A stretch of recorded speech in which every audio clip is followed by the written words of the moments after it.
Hi everyone, the Mature Simmer. So given the fact that I've just started playing Cities Skylines just a few months ago, and I've done all of 8 episodes on my first city ever, and I'm really having difficulty going ahead and figuring out how to actually do well at it, and the fact that I have a whopping 32 hours of playtime, I'm just the type of person who you should be listening to on this, right? But wait, before you click away, I do think that there is some value in listening to what I have to say here. The reason for that is I think there is some value to be pulled from the fact of folks like myself, the Mature Simmer, a gamer who's been around really since gaming began and has made or broken franchises for decades before many of the people that are playing Cities Skylines were even born. I think there are some core components of game design, especially in the simulation genre, that are important not to overlook. And the reason why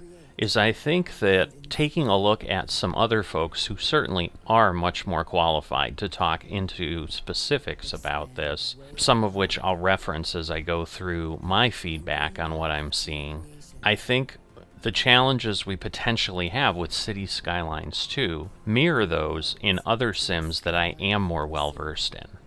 I'd contend that the challenge for any developer when they're trying to release a new version of a game is to try to make it relevant, and to varying degrees, the feedback from various folks on their channels is what I'm hearing in certain points in what they're bringing up. Everybody's certainly covered what type of basic features that I think will be in the game and so forth, but where I'd like to focus is on the issue of continuity with the series before and not cutting off dedicated players in a franchise to basically suggest that they begin all over again. I've seen both sides of this from things that I do have hundreds or thousands of hours of playtime in, and that namely would be truck simulators and farming simulator. I would say Giants with Farming Simulator ends up on the wrong side of this equation, releasing games far too frequently and causing modders and everyone else to have to start over. Whereas SCS with American Truck Simulator and Euro Truck Simulator, 2 games that are both now approaching 8 or more years of age, but still going along strongly, have gone the other way, expanding the game with DLCs and letting the modding community continue to move things forward. So I do apologize to the folks I'm going to mention that I've seen their videos if I get their names wrong or pronounce them wrong. But I did see a video about Cities Skylines 1 versus Cities Skylines 2 trailer breakdown and comparison from Chankikaij, and I think she had several good points, namely around the fact that sometimes the trailers show things and then the gameplay lets us down, but also the fact that it does seem that the community has shown to Paradox and Colossal Order that they do prefer realism over cartoony presentation, and the developers seem to have taken that to heart.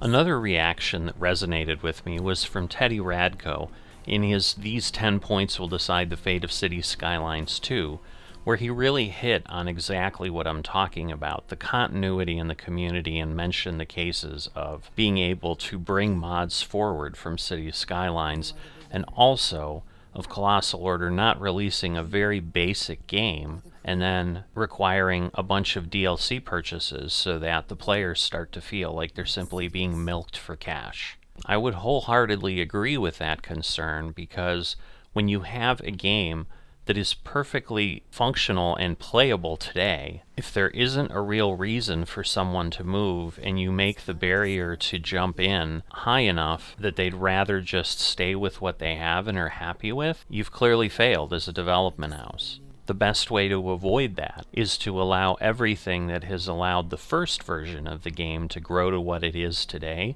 to still be usable in the new version as it comes forward. And finally, City Planner Plays made a focus in his reaction video about a gas station that appears to indicate a new Unreal Engine or some features that haven't been in Cities Skylines that will add to the realism.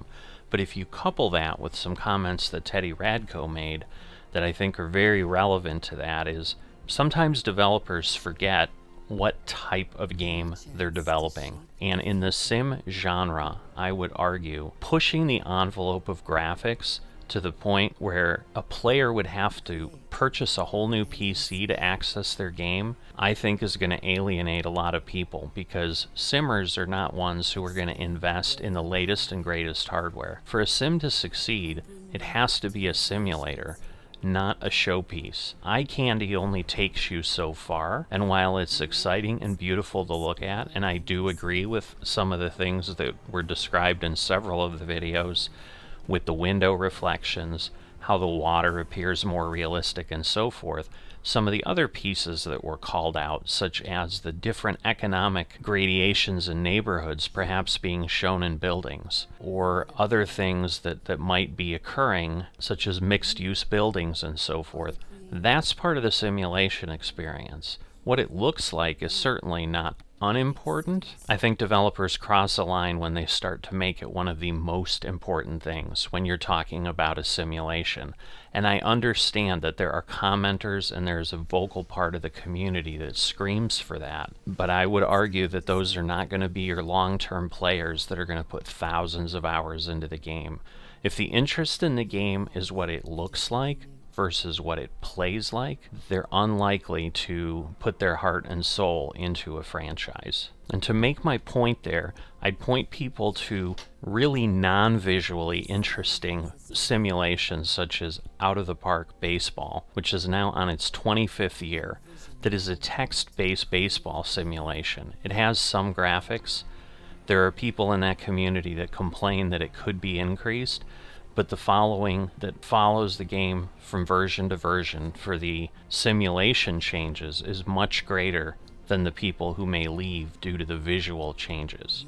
Similarly, sims like Train Simulator that really have not had a new version but just continue to add tons of content, and understand that at the core, as long as you can drive the vehicle, that's what the game is about. It's simulating the experience of operating a train. Similarly, Cities Skylines is about simulating the experience of running a city, and very little of that has to do with what that city looks like, as far as how many polygons it has, and how the shadow lighting works, and so forth. Again, those things aren't unimportant, but more important are having many different building models, which the modding community has supplied. And if we lose access to that, that may turn people off from moving forward. Another wonderful example that I do agree with everyone that I think looks like is going to be in the game is Seasons. But in a simulation, the only individual I heard talk about something that I think is crucial is Teddy Radko in his section about simpler water. And that is, Seasons truly begins to have value when it impacts the gameplay in the sim in some way. If being winter doesn't change how you have to make decisions and what decisions you have to make, or if, as Teddy pointed out, if summer isn't causing drought on certain maps, or perhaps spring increasing water levels due to snow runoff on a mountainous map, that's what takes a simulation to the next level and is far more impactful to the long-term impact to the player of the game than simply putting a white texture on the ground in the wintertime. So that's my short feedback of what I've gotten out of this. Hopefully someone will see this, and if you do, and if you have opinions, which I'm sure you do, otherwise you wouldn't be watching this, drop them in the comments and let's have a discussion. I understand people may come down on opposite sides of where I am on this. I can be convinced, and maybe you can be convinced as well. So let's engage in a conversation, and hope you've enjoyed this, and I'll see you next time.